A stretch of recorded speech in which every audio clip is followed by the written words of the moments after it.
Hello, everyone. Welcome back to the 4th Annual Latin America Energy Conference. Our next panel will focus on energy storage in Latin America. This is a fast developing technology that's critical to grid resilience and introducing more intermittent renewable energy sources to power systems. Before handing it over to our moderator, who will introduce the panel and the speakers, I wanted to mention that at the Inter-American Dialogue, we're currently working on a report on energy storage in Latin America in partnership with the Inter-American Development Bank Energy Division and Ariel Yépez, who's one of our speakers today. And the report will be published later this year, so please look out for that. And now I will turn it over to our moderator, Sandra Chávez. She is a renewable energy expert at the World Bank and will introduce our speakers and facilitate the discussion. Sandra, please go ahead. Thank you, Lisa. Hello and welcome everyone. Bienvenidos. My name is Sandra Chávez and it's an honor to be here today and moderating such a distinguished panel with the participation of Fluence, the Inter-American Development Bank, and Wood Mackenzie.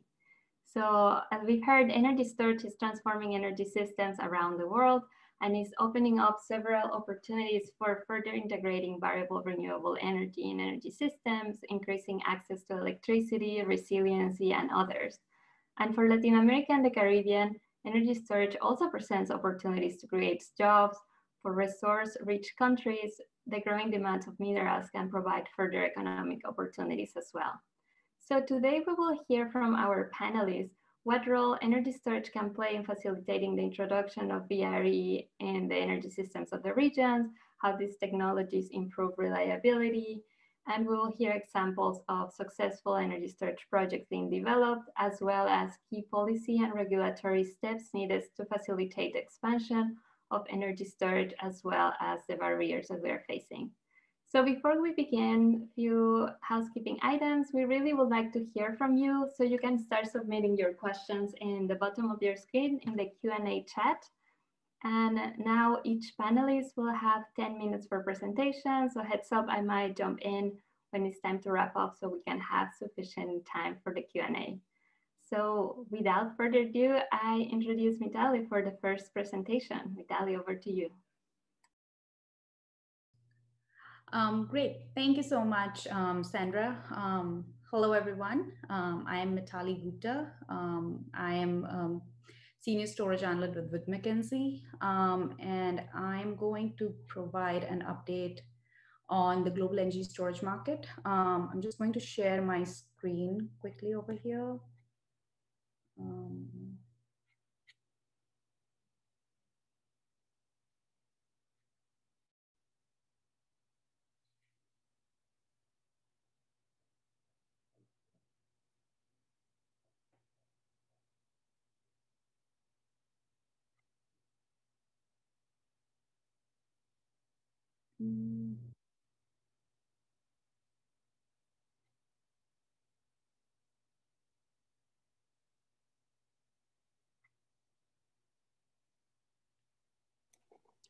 Mitalee, would you like us to try to share the presentation from our screen? Yeah, I think that might be best. Sorry about the hassle. No problem. We can do that. Okay.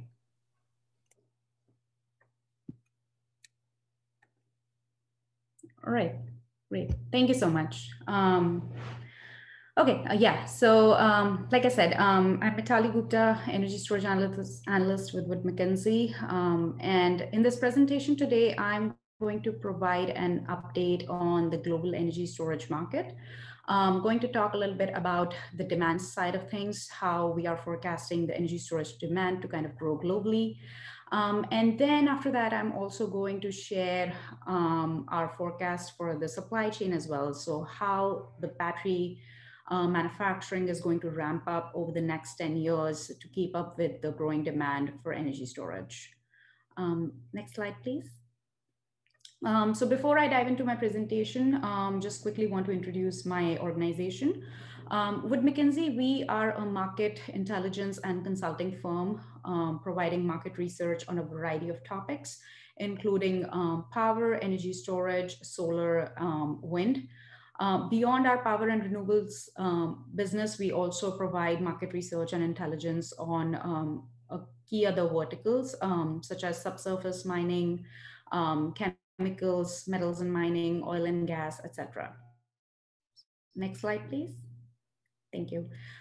So with that, I'll get started and talk a little bit about how we expect the demand to grow over the next 10 years. So energy storage industry is not nascent anymore. The global energy storage market is expected to see about 5 gigawatts of annual storage deployments this year in 2020. And this is expected to grow by more than 10 times, reaching 53 gigawatts of energy storage deployments annually by 2030. So that's a massive growth that we are forecasting over the next 10 years. This translates to almost 250 gigawatts of cumulative deployments globally. In terms of the key markets, as you can see in this chart in front of you, US, China, and Australia, these three countries have grand ambitions to deploy several gigawatts of energy storage over the next 10 years. We expect to be the key global markets. We are seeing continuing growth in other markets as well, especially post 2025. However, these three markets are going to kind of overshadow deployments in all the other countries. Despite the fallout from coronavirus, some slowdowns that were seen earlier in the year in 2020, the year 2020 is still going to emerge to be much stronger than 2019, and we'll see as much as 80% year-over-year growth in terms of capacity deployments. Whenever we talk about energy storage, it's not only important to look at gigawatts or megawatts, but it's also important to consider gigawatt hours or megawatt hours of energy storage that's getting deployed. So as you can see on this chart in front of you, the market in terms of gigawatt hours, we expect the market to reach 11 gigawatt hours of annual deployments this year in 2020. And this is expected to grow to 164 gigawatt hours by 2030. Because of the declines in system costs, a greater need for system flexibility, renewable shifting, all of this is sort of making energy storage more and more important. And because of this, we are seeing system discharge durations to sort of increase. We are seeing greater megawatt hour capacities getting deployed. And all of this is leading to this massive growth in the industry. The market has already seen a growth of 66% over the last 7 to 8 years, and it's expected to grow by another 30% over the next 10 years. In terms of the key markets, so as you can see on the slide in front of you, at Wood Mackenzie, we are tracking almost 12 key global markets in terms of energy storage deployments. In the Americas, United States will sort of be the leader where we'll see the most activity in terms of energy storage deployments. A lot of it is driven by procurements from the utilities, especially solar plus storage projects under the incentive tax credit window. Behind the meter also, there's a lot of activity happening within the US, especially in countries like, especially in the states like California, Massachusetts, New York, etc.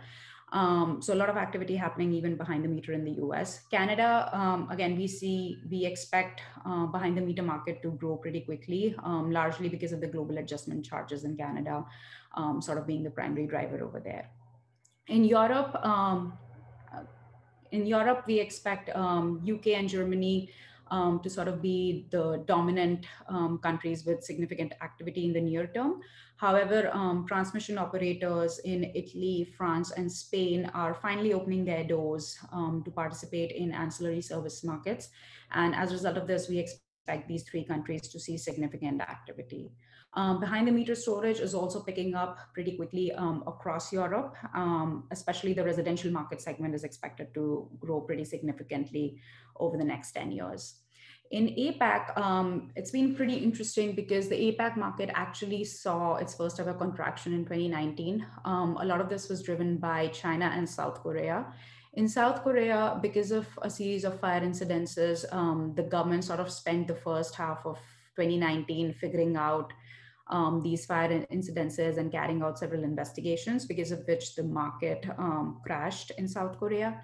And in China, one of their largest storage asset holder, SGCC, they exited the space in 2019, as a result of which the market saw contraction as well. Japan and Australia are continuing to see significant activity, and they've allocated fixed budgets for residential storage.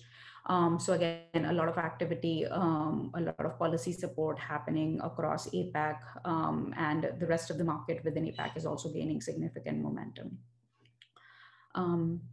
So far I've sort of talked about, the growth in demand at regional level, but to kind of share our demand forecast by market segments. So at Wood Mackenzie, we break down our demand into three main segments: front of the meter, non-residential, and residential. And as you can see on the slide in front of you, the market is expected to, the front of the meter market is expected to kind of dominate and make up for more than 60% of the total annual deployments over the next 10 years.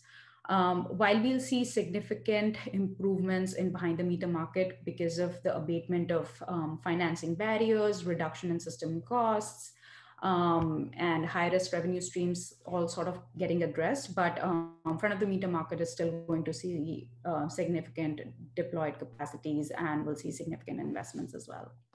Next slide, please. So just want to kind of quickly mention the impact of the pandemic. So earlier in the year, we saw some impact of the pandemic, particularly on the supply chain, where due to lockdowns in China, the battery supply got saw a little bit of impact. However, the global economy has mostly recovered, at least on the storage side, has mostly recovered.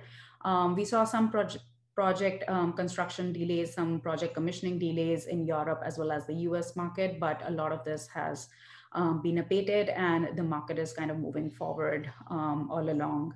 And as I said earlier, the market is actually, in terms of the deployment this year, is actually going to be much stronger than in 2019. Next slide, please. So lastly, before I close my presentation today, just want to show the supply side of the story as well. So far I've talked a lot about the demand, the growth that we're expecting, but in terms of the supply, the battery manufacturing is also expected to grow pretty quickly to meet the growing demand from energy storage as well as the EV market. It's expected to reach 1.3 terawatt hours by 2030. APAC is going to be sort of the main region where we'll see 80% of the global capacity today, and we expect APAC to be the dominant region. Europe currently accounts for 7% of the pipeline, and it's going to make up for 25% by 2030. So with that, thank you so much. I want to thank Dialog for inviting me to this conference today, and I'll now pass it back to Sandra. Thanks. Thanks, Mitalee. Thank you for staying within your 8 minutes. That was great. Those were very impressive forecasts. And what resonated with me was that if we are expecting 53 gigas, 164 gigawatt hours to be deployed worldwide, that means that they are vast opportunities for Latin America and the Caribbean, as well as all the regions. So this is actually a perfect segue for Rebecca's presentation. She's going to talk about some projects. So Rebecca, over to you. Hi, Sandra, thanks. Can you hear me okay? Yes? And can you see the slides? Yes. Yes, okay, so we have some success there. Okay, my name is Rebecca. I'm the Chief Product Officer at a company called Fluence. I will tell you about Fluence in a moment. Right now, I'm gonna start my presentation by talking about thinking big. And when I'm talking about thinking big, I'm talking about big energy storage solutions.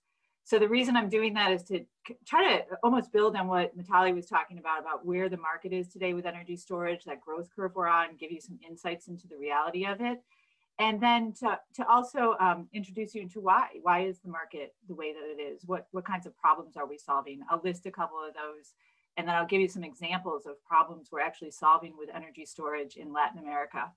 Along the way, I'll tell you about my company a little bit, yeah, let's go from there. So let's think big. A few years ago, it wasn't all that normal to talk about big energy storage solutions. It was like fascinating to do that, like science fiction.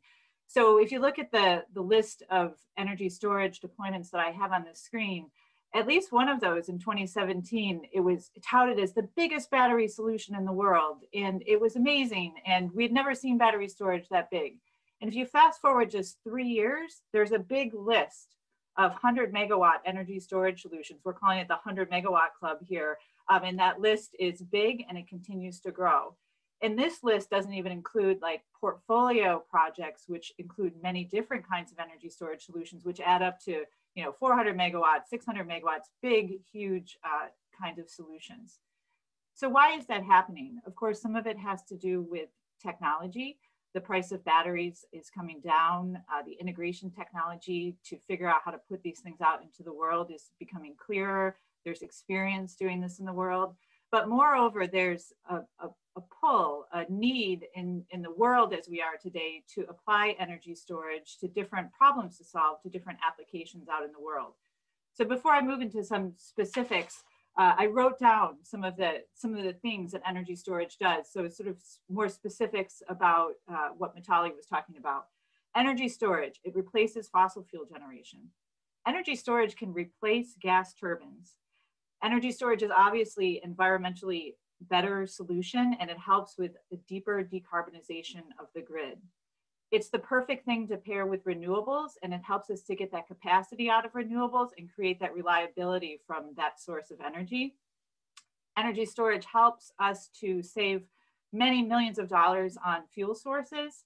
And we like to talk about energy storage being able to make the sun shine at night. So we can use energy storage to pair with solar solutions, store that energy, and release that energy at nighttime when the sun doesn't shine. So thinking big, let's go talk about my company for a little bit. I work for Fluence. Fluence is an energy storage company. We deploy energy storage solutions all over the world. Fluence came about in the year 2018, but it wasn't brand new. It was the brand of Fluence came into being in the year 2018.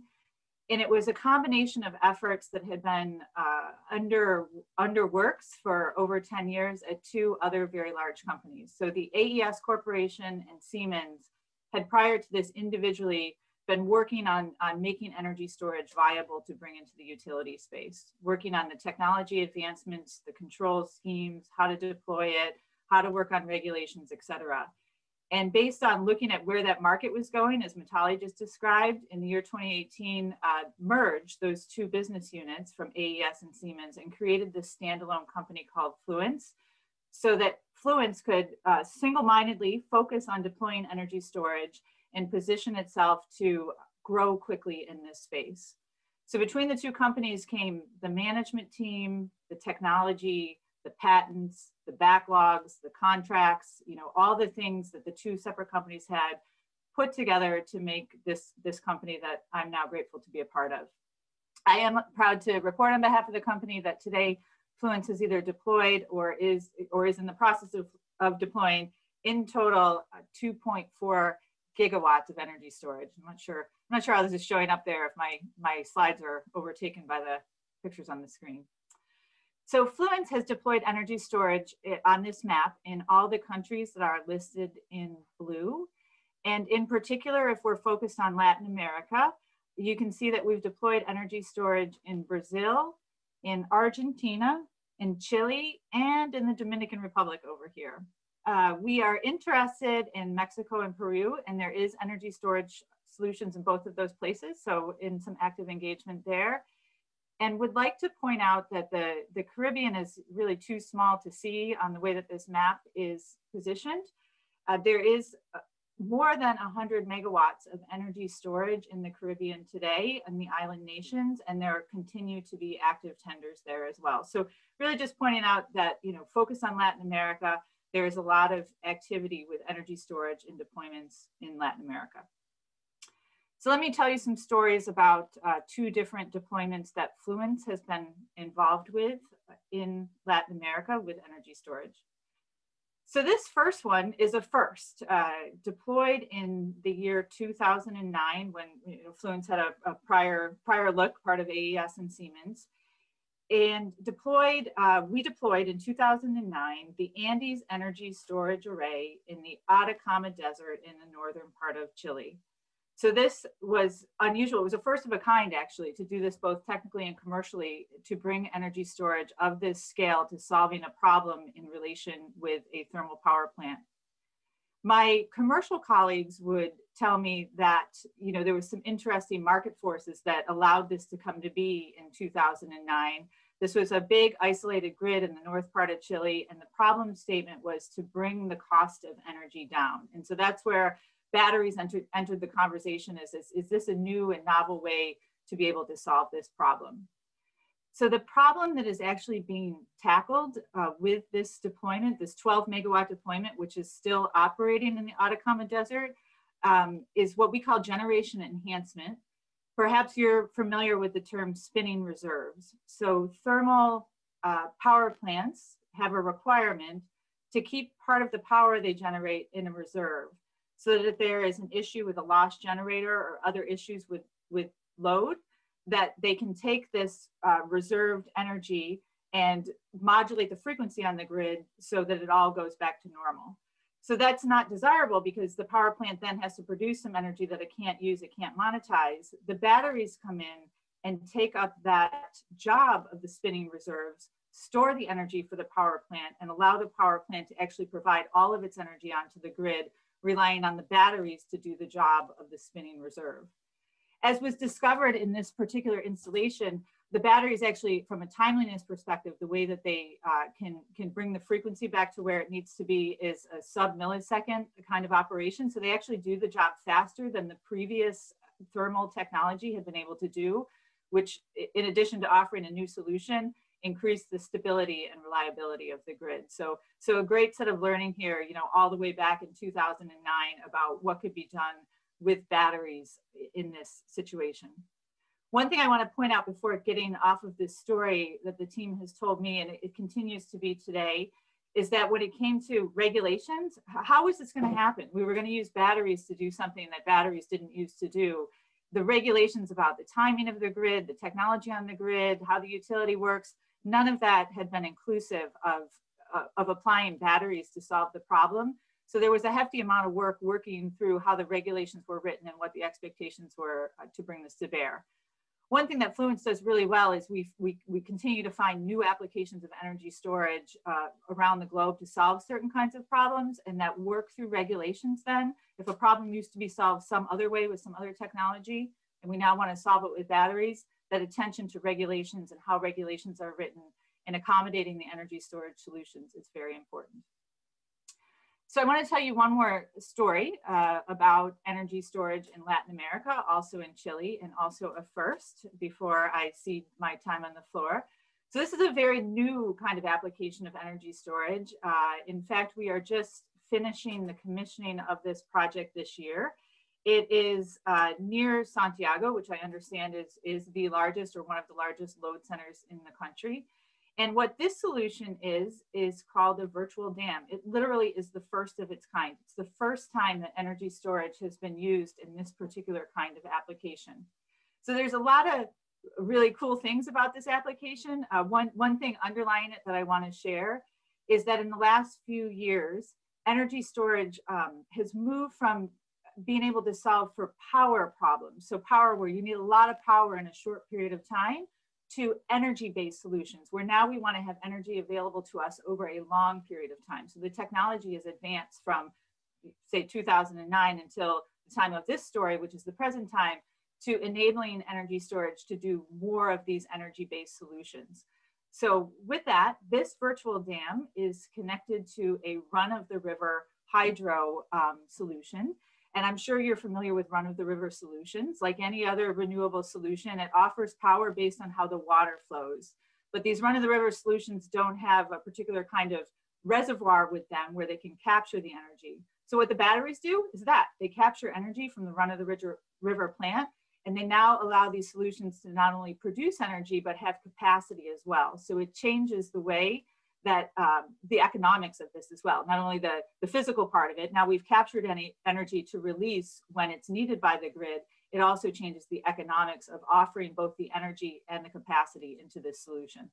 So I see, Sandra, you've come onto the screen. I must have talked for more than 8 minutes or something like that.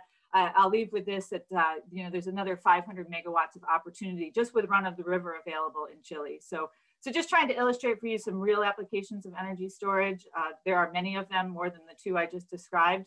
And with that, I'll turn it back to you, Sandra. Thank you, Rebecca. Thank you. Those were super interesting examples. And yeah, I'm sure we will get a lot of attention and continue the discussion in the Q&A. What resonated for me was how you show the versatility of energy storage projects and how they can solve for these wide range of problems. And for the region, I've heard it was a great opportunity to build more resilient energy systems and view this extreme weather in beds and others is over 100 megawatts in the Caribbean. And the innovation was another great part, this run-of-river hydro that you are adding, that you are firming up the output with the battery is also a great addition to have more flexible power systems. And your remark on the need for an enabling environment and having policies and regulations that allow for energy storage deployment is another great segue for the next presentation with Ariel. But before that, I want to thank people that have submitted questions in the Q&A box in the bottom. And if you haven't had a chance, please go ahead, submit your questions. And after Ariel's presentations, we will get to them. So Ariel, the floor is yours. Can you see the presentation now? Yes, if you could put it in a slideshow, perfect. It's in a slideshow, yeah? Great. Okay, well, thanks a lot once again for inviting me to participate in this interesting panel. As Lisa said at the very beginning, we have been working with the dialogue in the preparation of a technical report on its storage potential for Latin America and the Caribbean. And the results are not only interesting, but very motivating to think about alternatives to not only to bring more renewable energy to the region, but more than anything to think about sustainable solutions for Latin America and the Caribbean. And I will talk a little bit about that. Well, first of all, I am Ariel Yépez. I am the Energy Division Chief, the Energy Division Chief of the Inter-American Development Bank. We lend and we provide technical cooperation to countries in the region. And our lending is about $1 billion per year to the energy sector. And a big chunk of that renewable is for renewable energy. What we have been doing in the previous years is more than anything, try to link our portfolio to energy access, renewable energy solutions. And these renewable energy solutions most of the time are linked to storage needs. And that's something that I will talk a little bit about today. But just to give you an introduction of how important is renewable energy and storage in Latin America and the Caribbean. As you can see in this chart, according to the analysis that we have done so far and the history that we have seen in the electricity generation matrix in Latin America and the Caribbean, about 60% of the total generation is renewable energy. Of that renewable energy, a big chunk is the hydro generation that entails more about 50% of the total generation of electricity in Latin America and the Caribbean. That is something good because from that extent, what we can think is that Latin America is the greenest region in the whole world when we talk about electricity generation. Unfortunately, in the last 10 years, hydro generation has been to some extent stagnated. And the largest share of electricity generation linked to renewable energy is linked to non-conventional renewable energy sources, which is good. But we have to think that if we want to continue at the same pace that we had in the past, having an important share of renewable energy in the electricity matrix, an important component of that share has to be filled out by non-conventional renewable energy. Now, the good news about this is that we have abundant potential for non-conventional renewable energy. In fact, the radiation in the north of Argentina and Chile is among the best in the planet, likewise in Mexico. It makes possible to keep the generation clean and also offers all the additional electricity that the region will require. This abundance, together with the reduction of the technology cost, has allowed the acceleration of penetration on non-conventional renewable energy in the last 5 years. most of it is because of recent auctions that we have in Colombia, Chile, Argentina, Mexico, and Brazil. These resources, together with energy storage, will increase the share of renewable energy, electricity, to levels we'll not imagine before, and we think that is important to highlight. Regional integration will have a key role, help to take advantage of renewable energy sources. In fact, we have been doing some studies on that arena, and we have seen that there's a huge complementary relationship between electricity generation with renewable energy sources, non-conventional renewable energy sources, and regional integration. Now, talking about specifically about Latin America and the Caribbean, what we have been doing on energy storage in the region. Well, Latin America and the Caribbean is at a very early stage from our perspective, and it is starting to become familiar with storage solutions different to hydro generation, and based on different and other technologies, particularly batteries. There are still few storage projects. Most of the mini grids systems for isolated systems in the region. In fact, the IDB has supported countries such as Suriname and Bolivia to increase electricity access in rural areas using those solutions. And we are also supporting the utility in Uruguay in the integration of power distribution network. IDB is also supporting not only through investments or to infrastructure. We are also, and more than anything, that is the main value added that we bring to the region, is that we support governments in the implementation of new regulations to incorporate more flexibility in the systems through storage. Storage, well, you can see here some examples of what we have been particularly doing in the region. Storage has been key to facing one of the most important challenges we have had in the region, and that is linked to access to energy services. Most of our storage projects in the region are mini-grid applications. And at the IDB, we have been working on rural electrification with the storage for some time, financing investment projects and generating knowledge about the best practices to enable these energy access solutions. Among the projects we finance and support are included projects with isolated systems and with mini networks in different countries such as Honduras, Suriname, Bolivia, Nicaragua, just to name a few. And the solutions we bring, most of the cases are linked to solar generation with storage facilities.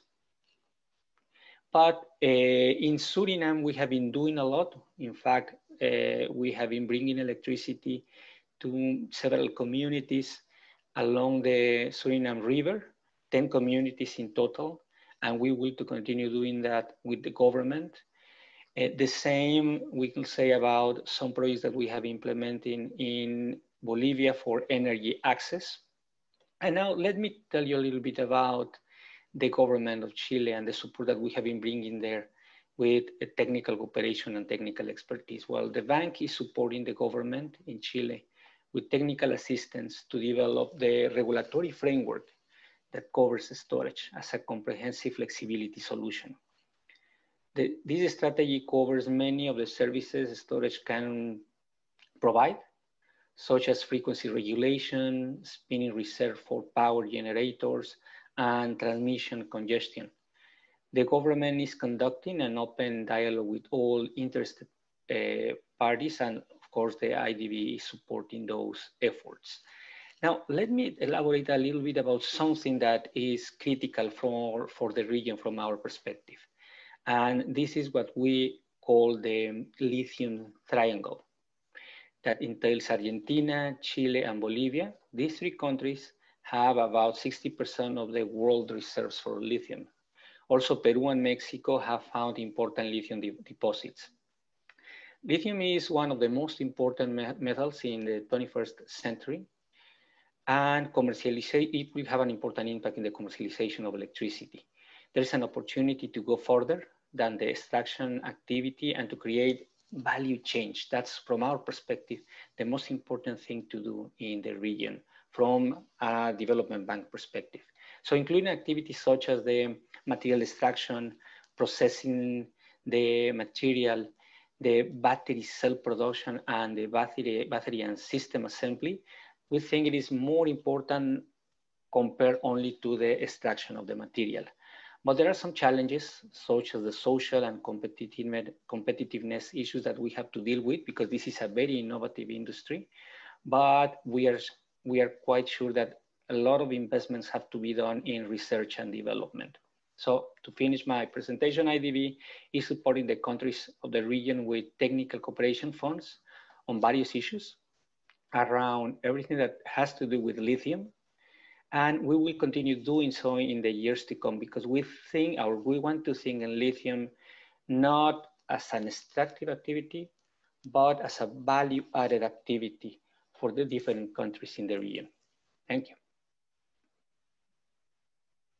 Thank you, Ariel. That was great. A lot of interesting materials to continue discussing further. And you make some great points about the challenges on monetizing and value the services that energy storage provide, and how development banks can provide support to access or create more knowledge in that regard, as well as the opportunity and the mineral side with lithium. So yeah, we have some questions from the Q&A box. Please keep them coming. And I wanted to start asking a question to Rebecca.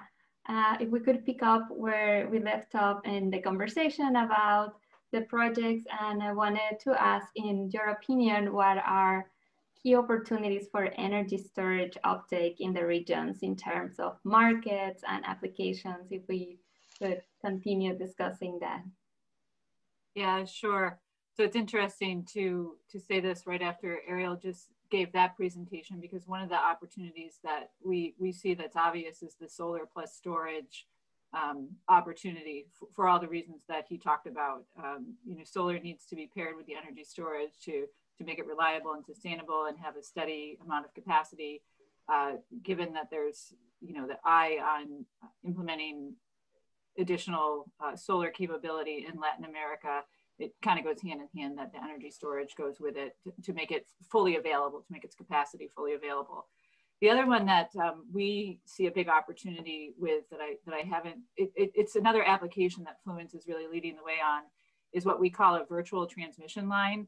So in the same way that energy storage can be used to help with that spinning reserve problem in thermal plants, transmission lines get congested as well. They particularly get congested when there's a large amount of renewables that need to come onto the grid, and maybe the grid wasn't prepared to do that.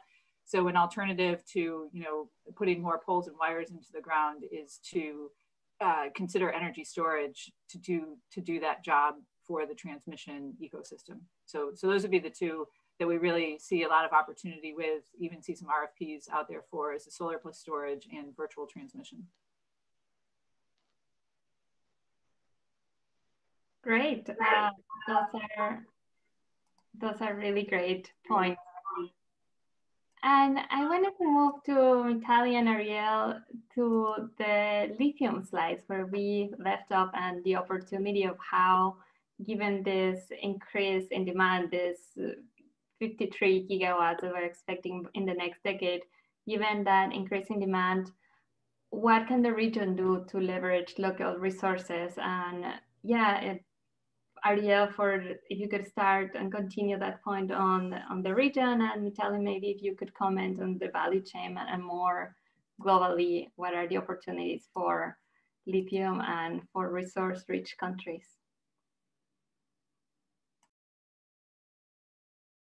Ariel, I think you're on mute. Thank you. Yeah, thank you. Thank you, Sandra. In fact, you know what we have seen in the different studies that we have been preparing for these lithium triangle countries is, first of all, identifying the potential for lithium extraction, but more than thinking about good practices for extraction of that metal, important metal for energy storage, we have been thinking in how to bring best practices and to try to find ways to have near-shoring opportunities, to bring to Latin America opportunities to produce batteries. It is not only thinking about only the extraction of the materials I said, but trying to bring not only the technical expertise, but most importantly, the private sector appetite to invest in the region, thinking in the region as an opportunity, not only to extract, but also to produce batteries and distribute those batteries in the region. As we were seeing at the very beginning, the first presentation, the opportunities for energy storage in Latin America are huge compared to other regions that are currently developing, particularly China and US and Europe. We think that that potential can be exponentially exploded in some countries in Latin America, particularly those ones where storage is not fully already available at this moment because of the economic cost. And some of the regions that we think that had a lot of potential to embrace these new technologies are countries in Central America and the Caribbean. So we think there's a great opportunity there, but we think that it is also important to work with countries and governments to facilitate the conditions to enable the private sector investments to create a complete value added change for lithium in Latin America and the Caribbean. Great, very, very interesting, and definitely something to watch for lithium for stationary storage as well as electric vehicles, as someone was asking in the panel. And at a global level, Mitalee, would you want to comment on this opportunity? Yeah, so I think Ariel mostly covered pretty much all about like how we expect the kind of the market to kind of move forward. But overall, right now, a lot of the supply is also in China, particularly for lithium metal. So a lot of activity is also happening in China. One thing that I do want to mention is that while based on the forecast that we are doing at Wood Mackenzie, we don't expect the demand for lithium to kind of outstrip the supply. However, because the way the batteries are kind of evolving over the next few years, we expect the technology to change, because right now lithium is mostly used on the cathode of the batteries, but as the market is moving towards developing advanced batteries, towards developing, new chemistries within lithium-ion family, so we expect lithium metal to also be used in anodes, as a result of which we expect the demand to grow quite significantly for lithium metal. So, I mean, the supply today, which is coming from China, from from Latin America, from Australia, obviously that needs to ramp up to meet these changes that are going to happen, these advancements that are going to happen over the next 10 years. And for that, like Ariel mentioned, collective effort is needed. A lot of work needs to be done by the governments. Some policies need to be implemented to make sure that we have enough supply available as the market moves towards these new generation of batteries, new generation technologies. Fantastic. Thank you very much. So thank you also for the people that have submitted questions in the Q&A. We had a question about financing, and I would like, since we have two perspectives from Rebecca in the private sector and Ariel on the development bank, if we could touch on how public-private financing works for projects in Latin America and the Caribbean. So if we could start with Rebecca on financing of energy storage projects. Sure, I'll give my best answer on this that I have, is that the projects that we're aware of, if it's a hybrid project or it's a standalone energy storage project, would normally be financed in a PPA type of structure, which would be similar to what we see elsewhere in the globe. So, a 20-year sort of financing structure that is a PPA is what we see. Great. And Ariel, since you come from a development bank, is there any remarks you could provide on financing energy storage projects in the region, where they are mini grids or larger projects that you are presenting? Yeah, I can do that, Sandra. In fact, I think something that is good for the region is that when we talk about financing, most of the financing that we have been doing in the region, I mean the IDB is doing in the region, is linked to energy access solutions. And in energy access is where we think the development banks should be, or they should have a very important role. For big projects, what we have seen is that whenever you have the right economics and the appropriate incentives to enable private sector participation, the private sector will come and they will invest if they identify an opportunity. We're more than open to support those projects as well. But fortunately, what we have seen is that there's an appetite for the private sector to go in there and to ask for lending to commercial banks and to ask for support to the development banks such as the IDB whenever they have an innovation that may require resources to support that innovation in the energy sector. And just to give you an example, what we have been doing in some countries such as Costa Rica, in Uruguay and in Paraguay is that we have been exploring potential alternatives for energy storage with hydrogen.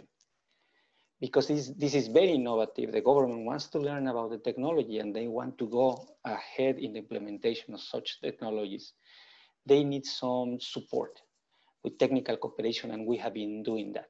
There is where I think the development banks should be, bringing new technical expertise, opening new venues or opportunities to introduce these innovative technologies, and also supporting energy access projects. And whenever you have an opportunity where the private sector can come and the commercial banks can come, that's great. And we are more than happy to support the regulatory frameworks and the institutional frameworks to make that happen. Fantastic, fantastic. Yeah, a lot of work to be done, but also it's a good opportunity to transform the energy systems and bring more flexibility and increase access to electricity and all these other economic and socioeconomic benefits that we have in front of us. So another question was on the technology. The Q&A box is asking about hydropower, since the region has all of these plants and resources. The question is if hydropower could be used as a flexibility solution, especially for longer duration applications, whereas batteries could be used for shorter duration applications. Rebecca, since you had some hydro in your pipeline, or Ariel, Mitalee, if anyone would like to comment on that, on technology for longer duration applications. Sure, so I would say these things, as tried to discuss, battery energy storage is totally appropriate for longer duration types of solutions as well. So move from that, quick high power to being able to offer energy source for up to 5 hours, which is what we're doing in that virtual dam example. So it is appropriate. And then thinking about, the hydro as the solution versus adding a battery in there, I think we would say both are potential solutions. The difference is that a hydro project is going to be a long, drawn out, lot of permitting, big expense to get to the same outcome, is potentially adding a battery solution, which would serve the same function of storing the capacity of the energy. So it would be the consideration sets of, how fast do we want to get to the outcome? What expense do we want to take to get there? And then the two solutions are both viable, and it's a set of choices to make. Perfect, very interesting. Yeah, and just to quickly add to that comment that Rebecca made. So yeah, we're like batteries back in the day were largely used for short duration applications, especially in the US market for frequency regulation under the PJM market. That's where we saw significant deployments, but that's something that we're talking about like 5-6 years ago. The market is now seeing these batteries getting deployed for 4 hours or even longer. A lot of the systems are inching towards, 5 hours, 6 hours globally. So batteries can totally perform, long duration applications. as much as they can do short duration. And just to kind of add a little bit from the technology perspective, one thing that we are investigating more and more is trying to understand the future of lithium-ion batteries, particularly for long duration storage, because there's a need in the market where people are now talking about seasonal storage. They want to cycle their batteries more often. So the market is exploring, beyond lithium-ion batteries, what are some other battery technologies that we can use for these longer applications, when we're talking about 8 hours, 10 hours, or even, like I said, like seasonal storage and such. So yeah, definitely seeing a lot of like companies prop up, a lot of activity happening around evaluating what could be, these long duration storage technologies. And Sandra, sorry about that. And no, go ahead, Ariel. I was going to. Thank you. If I can talk a little bit, about what we have seen in the region for hydro generation. As I was talking about at the very beginning, more than 50% of the total generation of electricity generation in Latin America is hydro generation, but most of it is concentrated in the South Cone, in countries such as Brazil, Colombia, Venezuela, Peru, and Ecuador. And what we have seen in there is that, to some extent, hydro generation works as the largest and cheapest storage facility. And that has facilitated the way non-conventional renewable energy is introduced to those systems. Thinking about bringing more, at least in the very short term, bringing other technical solutions for storage in those countries when they have this huge potential and this huge storage capacity with hydro generation, it's, let's say, complicated, if not talking about economically unfeasible, except for small size solutions. But that's what I was talking precisely before in my previous intervention, that in countries such as Central America and the Caribbean, where storage is much more complicated and more expensive, and electricity generation is much more expensive, the hedging opportunities are huge compared to other technologies that you may have access to store energy. And that's why we see a huge potential for battery storage in Central America, but more than anything in the Caribbean, where the hydro generation resources are not as abundant compared to the South Cone. Perfect. And what I'm getting is that the solution is a mix of technologies and not one or the other. Again, the market and the need or the amount of problems that we are trying to solve in a power system are so large to achieve this higher integration of low-cost variable renewable energy or hydro and decarbonize our system. So it's very interesting to hear this perspectives of using certain types of batteries or hydro and all fit, right? That we are enlarging the pie instead of splitting. Another set of great questions are about policy and regulatory actions. Like, what are the top actions that public and private actors need to take to, one, accelerate this energy transition, but also to accelerate the deployment of energy storage? So again, a question for the panel, whomever wants to start with this.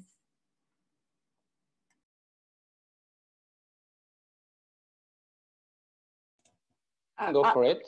Okay. That's fine. Okay. So no, if you want to go ahead, please, Rebecca, go ahead. Why don't you go first this time, and then I'll add on. Thanks. Oh, okay. Well, in fact, last week we had the opportunity to host panel, a webinar, internal webinar with regulators, energy regulators in the region, to talk only about energy storage. This event was coordinated with IFC and the Organization for Regulators in Latin America. And in the conversations that we had, the discussions that we had were very rich. We knew and we understood that there is a true value in having energy storage. That is one point. But because of that true value, in order to have the appropriate regulations, the regulators have to understand not only the technical complexities linked to the storage technologies, but more importantly, the market value that you can have if you implement or you bring those solutions to the markets. We also identify that there are some constraints, and that's why it's so important to work in regulation, to embrace more technologies for energy storage. And the most important and the most relevant one is when you don't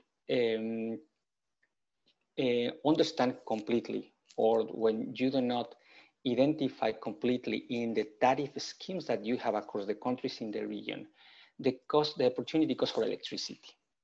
If you don't do that, it's going to be very difficult to identify what is the opportunity cost for storage. If you have a flat or plain tariff scheme, no matter what is the time when you are demanding that electricity, it is going to be hard to know or to see the opportunities that you may have to have storage facilities during the peak hours of the day. And that is not critical only to save energy, but also to reduce the cost for electricity in the whole systems. So there are several opportunities. Some of them have to do with taking advantage of the comparative cost of storage facilities compared to the opportunity cost of generating electricity at a specific moment. And the other ones are linked to more other services that we can see that are linked to storage of electricity. We think that the regulators are, in many countries, are fully aware about those challenges. They are working on that, and the opportunities are huge to try not only to embrace those technologies, but also to, more than anything, to try to find ways to reduce the total cost of electricity, taking advantage of storage facilities. Fantastic. Rebecca, you wanted to add something? Yes, it was very interesting to hear Ariel speak, because my team and I had a similar discussion a couple of days ago. So I think what I would add on to those things is what we think is really important in the regulatory world is gaining that system intimacy with what energy storage can do. So as one of my colleagues would say, a lot of times it's not doing something new, it's just creating an outcome better with a different technology solution. And the regulations that are out there today don't understand that technology solution, and so they're not appropriate for implementing a battery in that way. So what we would advocate for is that education and that knowledge and that system intimacy with battery storage, you know, across the energy ministries and the people writing the regulations and the operators to really get educated, so to drive the regulations in the right way. That's been the biggest thing that I've discovered in this, is that, you know, sometimes there's not a regulation that says you can't do something with energy storage, but there's not one that says you can either. And then you know, implement in some kind of a high voltage scenario, and some regulation needs to be created, and it needs to be done with speed. I mean, everyone here has shown how fast the market is moving and what the opportunities are, so the regulations struggle to keep up. And then the other big point that Ariel already talked about is in the regulations, the compensation needs to be considered. So this is only going to work if the value of the energy storage and if it's helping offer capacity in addition to other things, that value needs to be given, the credit needs to be there within the way that the regulations are formed. So that's going to be part of what makes this go even faster, is the careful look at where those value where the value is placed and how the compensation comes after that. Well, did a great job summarizing some very complex questions. Mitalee, we have 1 more minute. If you have any final thought you want to contribute, if not, we can close it. I think Ariel and Rebecca pretty much covered most of it. I mean, we are seeing significant activity, like as I showed in my slides, across the globe. A lot of it is driven by, you know, support, policy support, regulatory support, and that's what's driving key growth in these markets in the US, in China, in Australia. So yeah, a lot of that is needed to push growth, energy storage growth in Latin America, which is going to come once, you know, different entities sort of work together to drive that. Perfect. And with that, I want to thank the panelists and everyone in the audience for submitting your questions in the chat. It was a pleasure being with you today. And with that, I turn it back over to you, Lisa. Thank you, Sandra. Thank you so much for moderating. That was great. Thank you to all the speakers. This is a topic that I think is becoming increasingly important. I'm increasingly seeing questions about and the issue raised of how energy storage can be used to resolve some of the challenges around the energy transition and just around grid management in general. And this is actually the first time that we've really focused on this issue at the dialogue. So I really appreciate all of you joining us today so that we could include this topic that's so important as part of our conference today. Just before we close this session, I just want to mention that we're going to take a 1-hour break, and the next session will start at 2 p.m. Eastern. We will be talking about the upcoming US presidential elections and what it could mean for energy policy with Latin America and the Caribbean. And then at 3 p.m. Eastern, we will have a keynote session with Assistant Secretary Fannin from the State Department. So I hope you all can join us again in an hour for those last panels. Thank you.